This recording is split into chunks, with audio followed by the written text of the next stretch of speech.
मैंने उससे कहा था कि जो मैं चाहता हूं वह मेरे लिए इंपॉर्टेंट है, और जो मैं चाहता था वह मैं पहले ही कह चुका था। मैं अब तुम्हें हर्ट होते हुए नहीं देखना चाहता।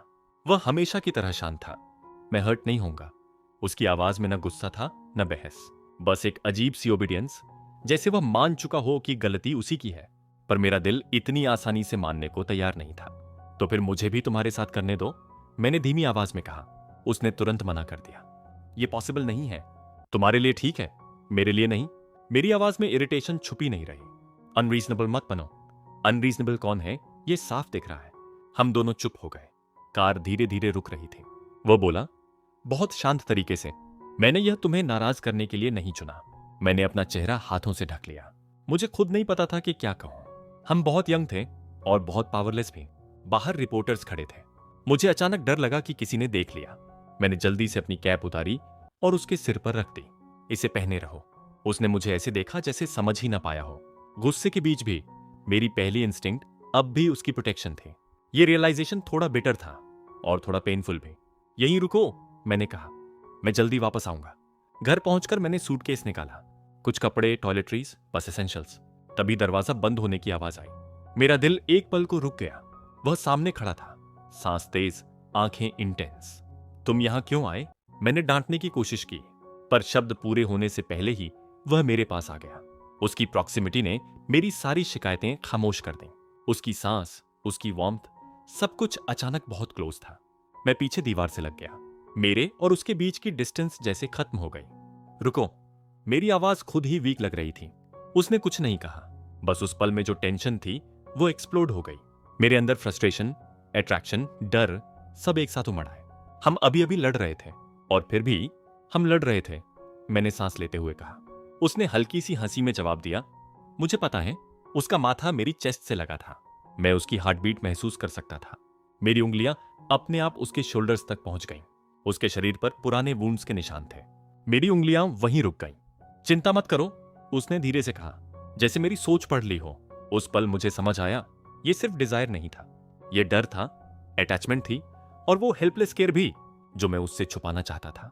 मैंने आंखें बंद कर ली। घर में सन्नाटा था, बस हमारी सांसों की आवाज। जो आगे हुआ वो शब्दों से ज्यादा फीलिंग था। हमने कुछ नहीं कहा, पर सब समझ लिया। बाहर की दुनिया, रिपोर्टर्स, फाइट्स, सब कुछ देर के लिए फेड हो गया। और उसी साइलेंस में मुझे ये डर साफ महसूस हुआ कि मैं उसे खोना नहीं चाहता। मेरी सांस अचानक टूट गई। शरीर में एक अजीब सी गर्मी फैल गई, जैसे कंट्रोल मेरे हाथ से निकल रहा हो। मैं अब और नहीं। मेरी आवाज खुद मुझे दूर से आती हुई लगी।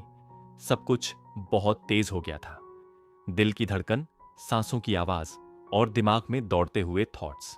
मैंने थके हुए हाथ से अपना चेहरा ढक लिया। मैंने कहा था, आवाज में एम्बैरेसमेंट था, इरिटेशन भी। उसने मेरा हाथ थाम लिया, रोकने के लिए नहीं, बल्कि जैसे यह जताने के लिए कि वह यही है। तुम हर बार वॉर्न करते हो, उसने धीमी आवाज में कहा। और फिर भी मैंने उसकी तरफ देखा। उसकी आंखों में वही फेमिलियर हीट थी, पर इस बार कुछ और भी था, कुछ ज्यादा रॉ, ज्यादा ऑनेस्ट। तुम सच में इम्पॉसिबल हो, मैंने थकी हुई हंसी के साथ कहा। उसने मेरी ओर झुककर कहा, और तुम बहुत सॉफ्ट हो, जितना खुद मानते हो उससे कहीं ज्यादा। मैंने उसकी बात टालने की कोशिश की। थोड़ा रुकते हैं, मैंने कहा, सांस लेने दो। उसने मेरी बात मानी, लेकिन पूरी तरह नहीं। हमारी प्रॉक्सिमिटी अब भी क्लोज थी, बहुत क्लोज। दीवार ठंडी थी और उसके होने की वार्मथ मेरे पूरे शरीर में फैल रही थी। तुम ठीक हो? उसकी आवाज पहली बार जेन्युइनली वरीड लगी। मैंने आंखें खोली और उसकी तरफ देखा। तुम्हें सच में अब भी यह पूछना है? वह हल्का सा हंसा, लेकिन वह हंसी जल्दी ही गायब हो गई। यह इजी नहीं है, उसने कहा। तुम्हें यूं अपने पास महसूस करना और फिर खुद को रोकना। मैंने कुछ नहीं कहा, बस उसकी गर्दन के पीछे हाथ रख दिया, किसी डिमांड के बिना, किसी हरी के बिना। कुछ पल ऐसे थे जहां हम दोनों चुप थे, सिर्फ सांसें थीं और वो टेंशन जो शब्दों से ज्यादा लाउड थी। तुम्हें पता है, मैंने धीरे से कहा, तुम कभी कभी बहुत स्केरी हो जाते हो। उसने मेरी तरफ देखा। उसकी आंखें लाल थीं, जैसे उसने कुछ बहुत ज्यादा महसूस कर लिया हो। और तुम्हें पता है, उसने जवाब दिया, तुम्हें खोने का ख्याल मुझे पूरी तरह तोड़ देता है। यह सुनकर मेरा गुस्सा, इरिटेशन, सब कुछ सॉफ्टन हो गया। मैंने उसकी ठुड्डी को हल्के से ऊपर उठाया। उसका चेहरा थका हुआ था, पर उस थकान में ऑब्सेशन छुपा था। ऐसे मत देखो, मैंने कहा, जैसे मैं कहीं जाने वाला हूं। उसने जवाब नहीं दिया, बस मेरी ओर और पास आ गया। इतना कि एस्केप की कोई जगह नहीं थी, पर इस बार उस क्लोजनेस में इंपेशेंस नहीं था, सिर्फ पोजीशन थी। आज रात उसने बहुत धीमी आवाज में कहा, मैं कहीं नहीं जाने दूंगा। मैंने आंखें बंद कर लीं, शायद थकान से, शायद इस रियलाइजेशन से कि मैं खुद भी नहीं जाना चाहता। रात अभी बाकी थी और यह सिर्फ शुरुआत थी उस चीज की जिसे हम दोनों बहुत समय से अवॉइड कर रहे थे। मैंने दीवार के सहारे सिर टिका दिया और पहली बार मैंने खुद को पूरी तरह छोड़ दिया। मैंने अपना आर्म बेड से गिरा दिया। मेरा बॉडी ऐसे ढह गया जैसे अब बस मर ही जाऊंगा। शायद इसी वजह से मुझे अपने बटक्स के बीच कुछ लीकिंग सा महसूस हुआ। शिट। मैंने झुंझलाकर अपनी उंगलियां बटक चीक्स के बीच डाली। जब फिंगर्स बाहर निकली तो उन पर स्टिकी फ्लूइड लगा था। क्या है, यह कंफर्म करते ही मेरी नजर अपने आप ली तैगंग की तरफ चली गई। वह मेरे पास लेटा सिगरेट पी रहा था, हेड अपने आर्म पर टिकाए हुए। तुम्हें जरा भी डिसेंसी नहीं है। मुझे याद नहीं था कि हम कितनी बार कर चुके थे। बस इतना पता था कि लिविंग रूम के बेयर फ्लोर पर 2 बार, फिर बेडरूम तक आते आते और फिर बेड पर। उसके बाद सब कुछ धुंधला हो गया था। मुझे यह भी ठीक से याद नहीं कि उसने कितनी बार मेरे अंदर एजैकुलेशन किया था। हम ऐसे पागलों की तरह एक दूसरे में उलझे हुए थे कि होश ही नहीं रहा। बाहर कब अंधेरा हो गया यह भी पता नहीं चला। हम तो तब आए थे जब अभी धूप थी। मेरा स्टमक थोड़ा दर्द कर रहा है, मैंने इरिटेबली कहा। तैगंग ने सिगरेट को होंठों में दबाया और शांत आवाज में बोला, I'll take it all out। यह कहकर वह झुका और मेरी नेक में फेस रगड़ने लगा। घंटों तक हम जानवरों की तरह एक दूसरे से चिपके रहे थे, फिर भी उसका यह छोटा सा अफेक्शनेट जेस्चर मुझे अजीब लगा। मेरा बॉडी हल्का सा ट्विच कर गया। मैंने सिगरेट मुंह में ली, थोड़ी एम्बैरेसमेंट के साथ। अगली बार बस कॉन्डम पहन लिया करो। यह बात ऑब्वियस थी, फिर भी अजीब तरह से हर बार हम इस हालत में होते थे तो दिमाग में आता ही नहीं था। बस किस, बॉडीज का रगड़ना और बिना सोचे पेनिट्रेशन। केवल एक रूथलेस डिजायर, जुड़ने की। मैं खुद नॉर्मली सेक्सुअली रिजर्व था, फिर भी कॉमकेट मैंने कहा है, मैं सब निकाल दूंगा। वह मेरे ऊपर आ गया जब मैं फेस डाउन लेटा था। पीछे से मुझे एम्ब्रेस किया। उसके टोन में साफ डिससैटिस्फैक्शन थी। लगता है लॉस सिर्फ मेरा ही हो रहा है। तुम्हें पसंद है जब मैं कम इनसाइड। मैंने कब कहा? तीसरी बार। जब मैं केम इनसाइड उसी मोमेंट तुम भी केम। उसका फेस बिल्कुल अनचेंज था, वॉइस कैजुअल, और फिर भी वह मेरी बॉडी और फेस को नजलिंग करता रहा। मैं स्टिकी कॉन्टैक्ट से बचने के लिए शोल्डर्स हिलाता रहा, लेकिन वह हटा नहीं। बातें मत बना। सच ये था कि मुझे याद ही नहीं था। यह पहली बार था जब सब इतना उलझा हुआ था कि मेमोरीज क्लियर नहीं रही। ठीक है, मान लेते हैं ऐसा नहीं हुआ। उसने जोर नहीं दिया, बस कैजुअली बोला और स्मैकिंग साउंड्स के साथ किसेस देता रहा। एक शोल्डर पर, एक नेक पर, एक टेम्पल पर। ऐसा लग रहा था जैसे कोई स्लाइमी चीज मेरी स्किन पर फिसल रही हो। अरे थोड़ा दूर हटो। नापसंद नहीं था, पर दिल टिकलिश हो रहा था और बॉडी भी। नहीं, यह जवाब भी मेरे लिए अनफेमिलियर था। उसका इतना अनरिस्ट्रेन्ड होना अजीब लग रहा था, जैसे दर्जनों फेदर्स मेरी स्किन को छू रहे हों। बहुत गर्मी है, मैंने थ्रोट साफ करते हुए कहा। पर हमारे बॉडीज और ज्यादा पास आ गए। मुझे भी। उसने माना, लेकिन नजलिंग बंद नहीं की। उसका यह आउट ऑफ कैरेक्टर बिहेवियर मुझे हंसा गया। मेरे फेस पर सेटिस्फैक्शन था। फिर मैंने स्माइल मिटाई, सिगरेट एस्ट्रे में बुझाई और हेड घुमाकर उसे देखा। I am still not over it. मैं उसकी लैंग्विड आइज के सामने था। आई नो, मुझे सेक्स से फाइट्स रिजॉल्व करना सच में नफरत है। मुझे नहीं पता था, इसलिए याद रखना। उसका फेस सीरियस हो गया, जैसे कोई ऐसी बात पता चली हो जो उसे सच में नहीं मालूम थी। मैं सेक्स से रिजॉल्व नहीं कर रहा था। फिर उसने लो वॉइस में जोड़ा। उसकी काम टोन मुझे अजीब सा अफेक्शन दे रही थी। I just had no choice. तो अचानक क्यों? वह मेरी इनडिफरेंट शक्ल को देखकर ब्राउ सिकोड़ गया। वही चेहरा जो हमेशा कुछ न जानने वाला लगता था। उसने एक हल्की साई ली। मुझे याद आया, लड़ाई के दौरान वह मेरा फेस छुपाने की चिंता कर रहा था, मुझे कैप पहनाकर, और वह फेस जो आखिरकार हर बार स्माइल कर देता था। कोई भी देखे, हैंडसम लगे, दूसरों के सामने ऐसे खुलकर स्माइल मत किया करो। क्या? बस मत किया करो। तुम फिर अजीब बातें कर रहे हो। मैं सीरियसली कह रहा हूं। मैंने थकी हुई सांस छोड़ी और उसे अजीब नजर से देखा। वही फेस उसके लिए एंडलेसली ब्यूटीफुल था। उसने मेरी आई के कॉर्नर पर किस किया। Smack smack. मैंने कहा था, यह अजीब है, जब तुम ऐसा बोलते हो तो लगता है हम डेटिंग कर रहे हैं। फिर नॉनसेंस। क्या?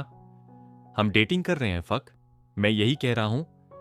उसके वर्ड्स पर मेरा गला सूख गया। शिट, मुझे पता है। मेरे ईयर्स लाल होने लगे। बस अचानक डेटिंग अनफेमिलियर लग रहा है। मेरी शाइनेस साफ थी। अब तेगंग हेजिटेट करने लगा। मेरे फ्लश्ड ईयर्स, नेक, चीक्स देखकर उसने एक्साइटेड ब्रेथ ली। वह मेरे अगेंस्ट झुक गया, फॉरहेड मेरे शोल्डर पर रख दी। कब से? क्या? कब से मुझे पसंद करने लगे? मैं चौंक गया। ये कैसी बातें हैं? बताओ। ये ग्रोस है। वह नहीं माना। आखिर मैंने टंग क्लिक की और बोला, शुरू में कंफ्यूजन था। क्या मैं तुम्हें सिर्फ फ्रेंड की तरह नहीं खोना चाहता था, या सच में किसी और को नहीं देना चाहता था? मैंने नॉनशलेंट बनने की कोशिश की। शायद मैं मानना नहीं चाहता था, क्योंकि सिंपल लाइकिंग मेरे लिए मीनिंगलेस थी। वो सामने आ गया, सुनने के लिए। मेरे लिए यह उससे बड़ा था, सिर्फ लाइकिंग से आगे। मैं चाहता था कि यह रिश्ता ऐसा हो जिसे कोई तोड़ न सके। सच ये था कि मैं ऑब्सेस्ड था। फ्रेंड्स, फैमिली, कुछ और सब कहकर मैंने उसे बांध रखा था। जब तुमने कहा कि तुम्हें मैं पसंद हूं, तो मुझे गुस्सा आया। मैं उसके हेयर में फिंगर्स चलाने लगा। मुझे लगा, इतनी सिंपल फीलिंग के लिए मैं सब नहीं तोड़ता। अब समझ आता है, ये मेरी स्टबन फैंटेसी थी। फक, कितना पैथेटिक। असल में जेलसी थी, और मैं उसे मानना नहीं चाहता था। हाँ, यह बहुत एम्बैरेसिंग है। मैंने फेस छुपा लिया। तभी उसने मुझे पीछे से जोर से पकड़ लिया। उसका फेस मेरे शोल्डर के पास था। अगर तुम पहले मर गए। उसकी लो वॉइस मेरे ईयर में घुस गई। I'll swallow everything of you, bones and all. मैं किसी को भी तुम्हें नहीं दूंगा, डेथ के बाद भी नहीं। उसकी आर्म्स की स्ट्रेंथ ने मेरी सांस रोक दी। तुम पागल हो। यह लेटिंग गो वाला ड्रामा क्या था? तुमने सच मान लिया? बुलशिट। मैं बस तुम्हारे पीछे चलता रहता। उसके वर्ड्स किसी कन्फेशन जैसे लगे। So fucking pathetic. वो मेरी नेक में फेस रगड़ता रहा। उस पल मुझे लगा, सब ठीक हो जाएगा। यह रिश्ता सच में ग्रैंड था, ऐसा जिसे कोई तोड़ नहीं सकता। मुझे ऐसा लगा जैसे पहली बार किसी की सिंसेरिटी से ट्रस्ट बह रहा हो। ऐसा भरोसा जो मैंने पहले कभी महसूस नहीं किया था। सब ठीक हो जाएगा। यह वेग सा बिलीफ मेरे अंदर धीरे धीरे फैल गया। मैंने अपने चारों ओर लिपटी हुई बाहों को और कस लिया, जैसे खुद को ही थाम रहा हूं। फिर मैंने बाहें ऊपर सरकाकर थोड़ी के नीचे लपेट लीं और थोड़ा सा नाराज चेहरा बनाकर बोल पड़ा, मैं हार गया। मेरी टूटी फूटी बातों पर मेरी भौहें खुद ब खुद सिकुड़ गईं। मेरी उलझन देखकर मैंने दोबारा कहा, जो करना है करो। वह चुप रहा, इसलिए मैंने आगे कहा, तुम अपने पिता के अंडर काम करो या नहीं, यह तुम्हारी मर्जी है। जो चाहो करो।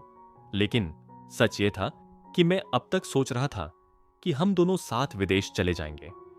लेकिन अचानक मुझे लगा कि मैं इस रिश्ते को कहीं गहराई से जड़ें जमाते देखना चाहता हूं। किसी अनजान जगह भटकते रहने का मन नहीं था। मैं चाहता था कि हम कहीं स्टेबल होकर ठीक से अपनी जिंदगी शुरू करें।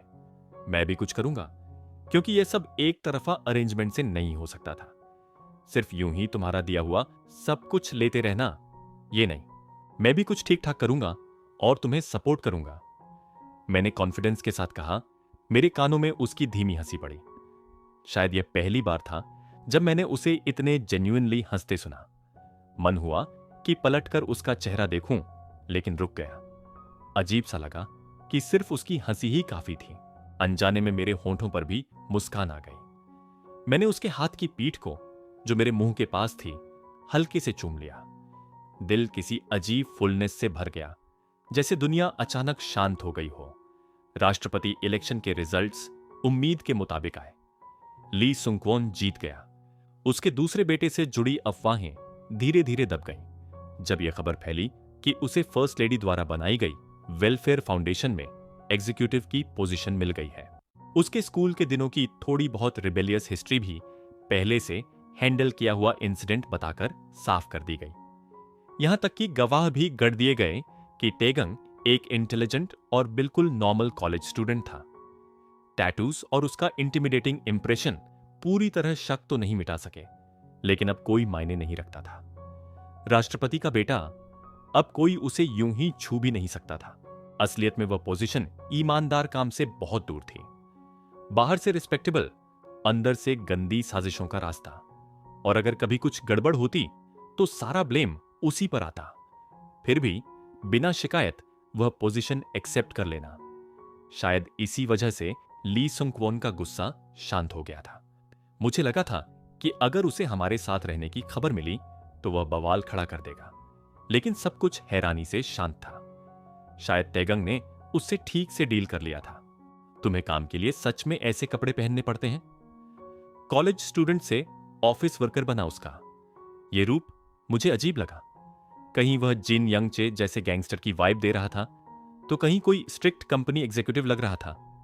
मैं हाथ में ऑरेंज जूस पकड़े उसे देखता रहा। नेक तक बटन शर्ट, टाई, वेस्ट पर फिटेड वेस्ट और ब्लेजर। वह सच में 10 साल बड़ा लग रहा था। फक, ये बूढ़े लोग बिल्कुल पागल हैं। वह इरिटेबली टाई ठीक करते हुए बड़बड़ाया। मुझे उसका पहला वर्किंग डे याद आ गया। ओवरसाइज्ड स्वेटशर्ट, जमीन तक आती जीन्स, घिसटते स्नीकर्स। तब भी क्वेश्चनेबल था, लेकिन इतना स्ट्रिक्ट ड्रेस कोड होगा यह नहीं पता था। लगता है थोड़ा टाइट भी है। मैंने जूस उसे देते हुए कॉलर देखा। शायद वह फिर से ग्रो कर गया था। एक बटन खोल सकते हो? मैंने उसकी टेढ़ी सी टाई सीधी करते हुए कहा। उसकी नजर मुझ पर टिक गई। क्या? क्यों? वह फेमिलियर गेज, वही इंटेंस लुक जो माहौल बदलने से पहले आता था। मैं अभी भी इस नई ऑकवर्डनेस का आदी हो रहा था। वही जिंदगी, लेकिन अलग रिश्ता। यह सब बहुत वियर्ड लग रहा है, उसने जैसे खुद से कहा। हल्की सी स्लाई स्माइल, लेकिन आंखें जैसे मुझे निगल जाएंगी। मैं अनजाने में एक कदम पीछे हटा। बस ये पीकर जाऊं।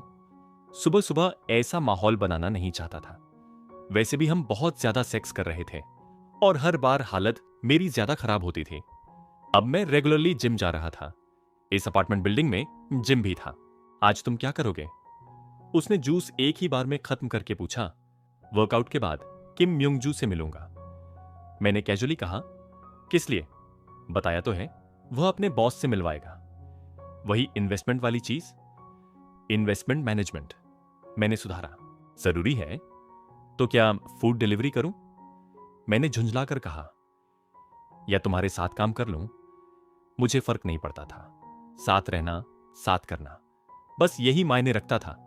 सिर्फ एक्सप्लेनेशन सुनने जा रहा हूं। मैंने बात खत्म की। लोकेशन चेंज हो तो बताना, उसने धीरे से कहा। हम साथ रहते थे, फिर भी यह सब नया था। इतनी झंझट क्यों? हर 5 मिनट में कॉल करूं? उसका सार्कास्टिक जवाब आया।